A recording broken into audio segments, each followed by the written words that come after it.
We have myself, Cindy's grave. There's my brother, Tashius. My mother.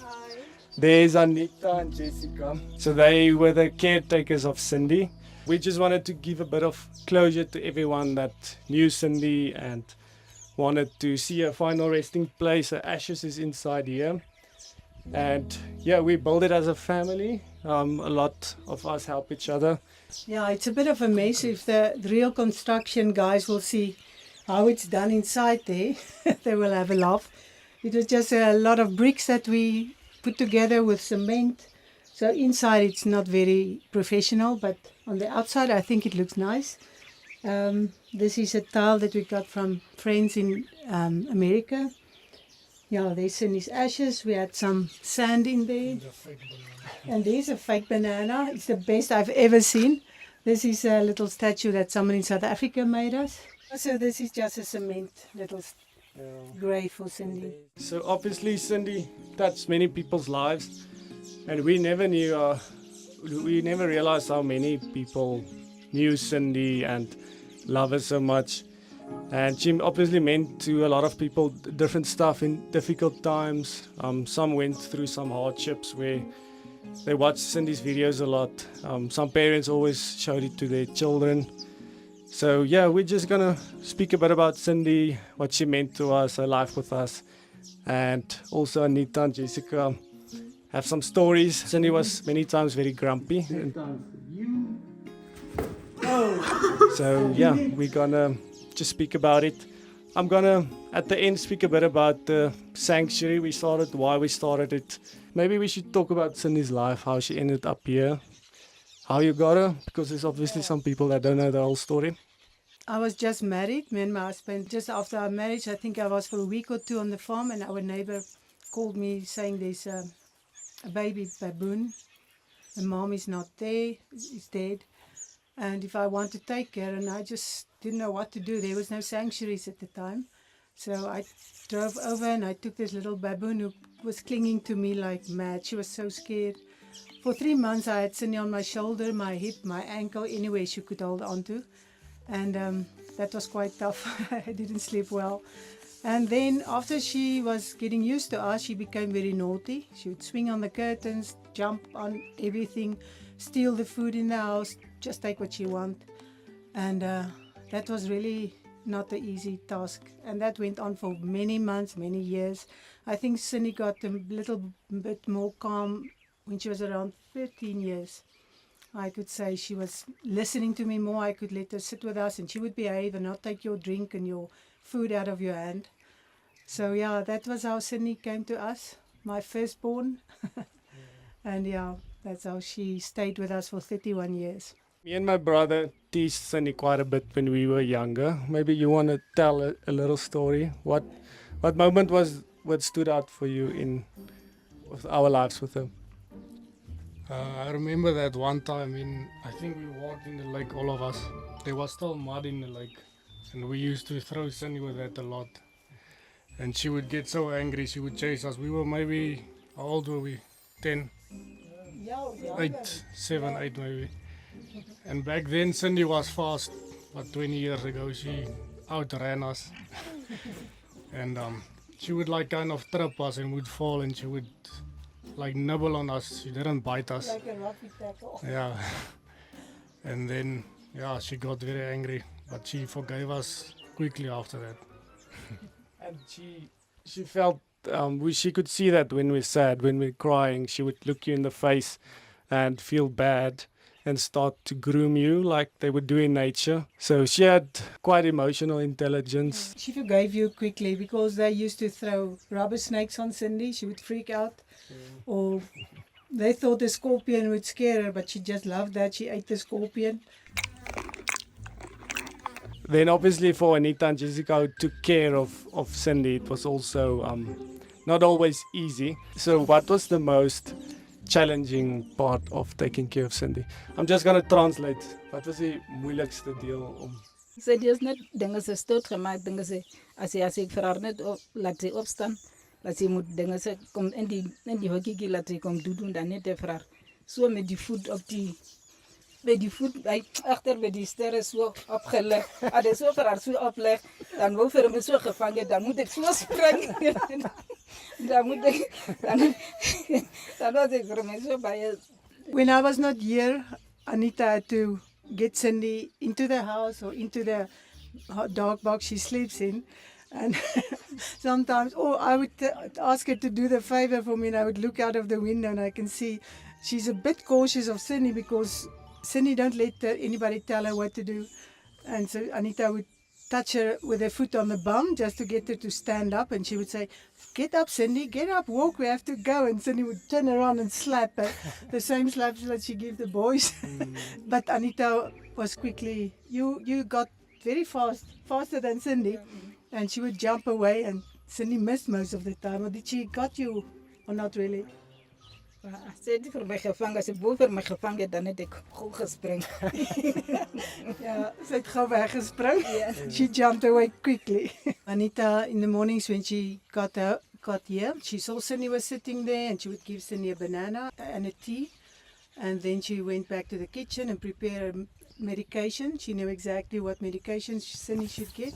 Mixed it in a porridge, oatmeal, or whatever Cindy wanted to eat. A lot of times she liked to eat sweet potato. Yeah, was a favorite. So then Anita prepared that, and many times she gave it to her, or Jessica also feeds Cindy. So I think Cindy was always happy to see you. It was the first few weeks for me was very tough. My personal journeys, a few days after she left us, I had already like a whole vacation booked overseas and stuff a few days later. And I was in a big split if I should go or not. And then in the end, I decided to still go just to clear my head a little bit. And it actually did me very well just to not think about it all the time. But the moment I came back, it was really hard. It just hits you so much harder than ever before because it's a big void. You can feel it all the time. Especially, she was sleeping in front of my room. So whenever I woke up, the first thing I saw was seeing Cindy. So yeah, it's still emotional.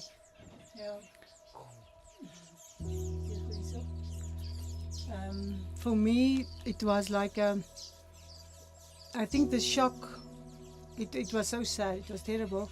But even now, for me, there's moments, and I think the last 2 weeks is actually worse for me.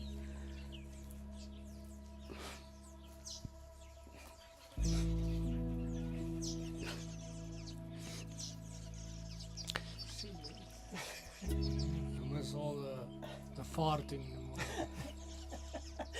Cindy would make noises whenever she heard one of us. She would, in the mornings when I know she was older and getting sick, so I would walk in the morning and say, "Cindy," and she's always, "Ho, ho, ho."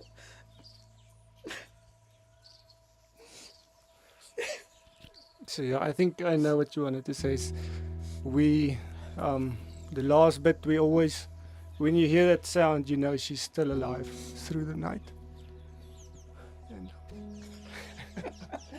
What I actually want to say, even sometimes I imagine hearing her cough because she had a heart failure. She had this cough that sounded like humans, but I miss that, and I sometimes think that, do I hear it? What do you miss about Cindy? I miss Cindy very much.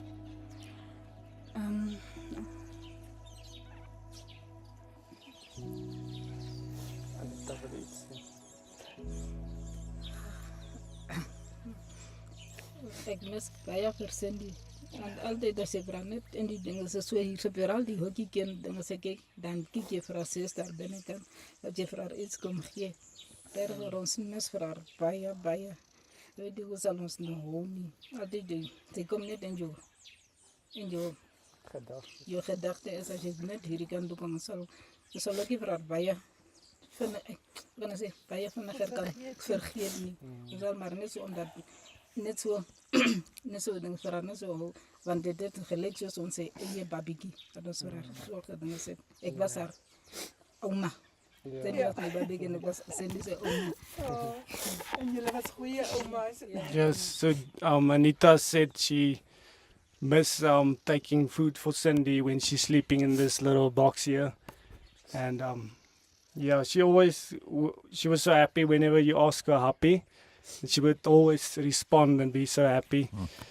And yeah, so we she say she was like a child to for her, Cindy.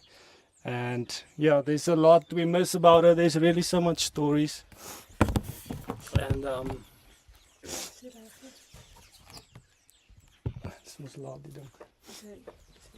and I think the worst is the emptiness in the house. So even a mattress is still there, a cat and a dog and a meerkat, everything lies down on it. But just the emptiness, and she sat here so many times, yeah, in the garden. And I find myself going to bed at night and I think there's something that I should have done, because Cindy was the last thing.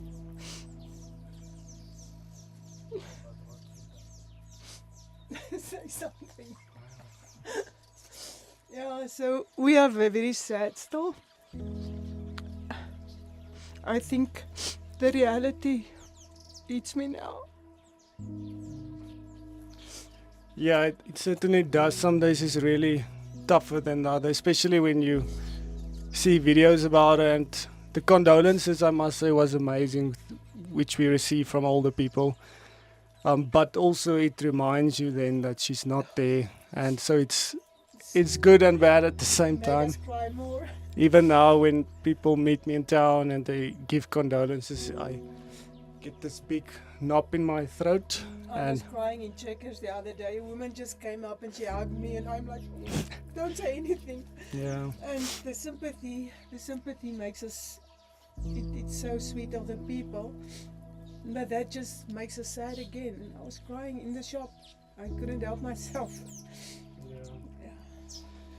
yeah. So it is really tough, and we're really adapting, and it's gonna take a while because we have to adjust. Not she was such a big part of our lives. We've been doing a fundraiser called Cindy's Sanctuary. We want to continue Cindy's legacy by doing something because she started all of this. Everybody loved her so much, and her journey was almost symbolizes of what many baboons go through. They are seen as a pest in Namibia, and that's what happens. They get shot, the mothers, and then the babies end up orphaned. I think last year alone we received around 6-7 little requests to take in baboons, but we were so busy with Cindy we couldn't do that. And in order for us to have a sanctuary, we have to register with the government and all of that. So it's a big a project, and we're still working on that. We have meetings with the government, and to do everything in a good way, we have to get a good area where the baboons can stay, and we take care of them and all of that. So that's why you will see there's a GoFundMe link in the bio. So if you do want to donate and help us, there's already a lot of funds raised, and we really appreciate it. But if you still do want to help, there's the option to do that. Rather do it in the GoFundMe than on the YouTube, because on the YouTube they take quite a bit of a commission or whatever.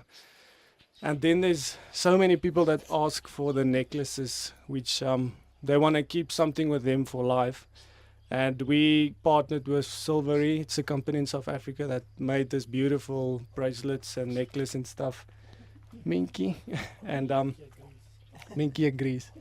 And so we're selling that, and all of the proceeds goes to the foundation. So I received some DMs and some comments that people think we are getting the funds, and it's not like that.